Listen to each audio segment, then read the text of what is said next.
श्री गुरुवे नमः।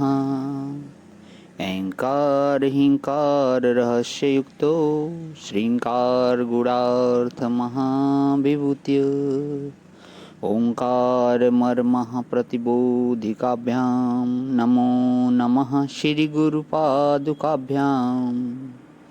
ओम शांति शांति शांति। प्रणाम भवन।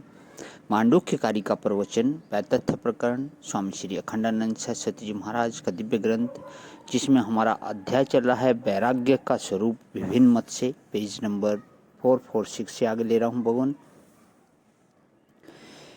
मंत्र आया था कि क्वचिन प्रतिष्ठितम चित्तमुत्पादनीयम। आप अपने मन को ऐसा बनाइए जो संसार की किसी वस्तु, व्यक्ति, क्रिया, भाव, स्थिति, परिच्छिन्नता में अटके नहीं। अब देखो, किसी किसी को यह उल्टा मालूम पड़ेगा, लेकिन ध्यान की बात तो बहुत ऊंची होती है। आप अपने मन को ऐसा बनाओ कि जिसके लिए यह सृष्टि नाटक हो जाए। ना अटक, इसमें मत अटक। और यदि चित्त को कहीं प्रतिष्ठित कर दोगे, वहीं फंस जाएगा। वितराग किसको कहते हैं? वही जो संज्ञा और असंज्ञा दोनों से परे आत्म वस्तु है, उसको अपना मैं जान लेने के विषय बाधित, प्रतिबाधित, नानत्व बीज बाधित, आकाशयतन बाधित, विज्ञानयतन बाधित, अकिंचनयतन बाधित और नैव संज्ञा न संज्ञायतन बाधित अपने स्वरूप में ज्यों का त्यों मजा ही मजा है। फिर जीवन मुक्ति की श्रेष्ठ भूमिका है, जिसका मैंने वर्णन किया। यह जीवन मुक्ति की 7वीं भूमिका नहीं है, यह 8वीं है। बहुत सुंदर। जीवन मुक्ति की श्रेष्ठ भूमिका है, जिसका मैंने वर्णन किया। यह जीवन मुक्त की 7वीं भूमिका नहीं है, यह 8वीं भूमिका है। और यह हाय हाय करते समय भी रहती है, रोते समय भी, गाते समय भी, हंसते समय भी, सोते समय भी, बेहोशी में भी, पागलपने में भी। और यह ज्ञानी को नहीं छोड़ती है, क्योंकि ज्ञानी का अपना स्वरूप है। वितराग भय क्रोध है। कोई चीज आंख से दिखाई पड़ी, या जीभ पर आई, या नाक में आई, या कान में आई, तो बार बार उसकी याद आने लगी, तो कहेंगे कि अरे याद ही तो आई, क्या अनर्थ हो गया। पहले ऐसे ही बोलते हैं कि अरे मन में कोई बात आ गई तो क्या अनर्थ हो गया। फिर मन कहेगा कि इसको बारंबार देख लो ना। देखने में क्या लगता है? देखने में कोई पाप लगता है? हट, देखने में क्या पाप है। फिर देखने चले गए। फिर मन में आया कि दूर खड़े होकर दो बात ही कर लो। बात करना कोई पाप है?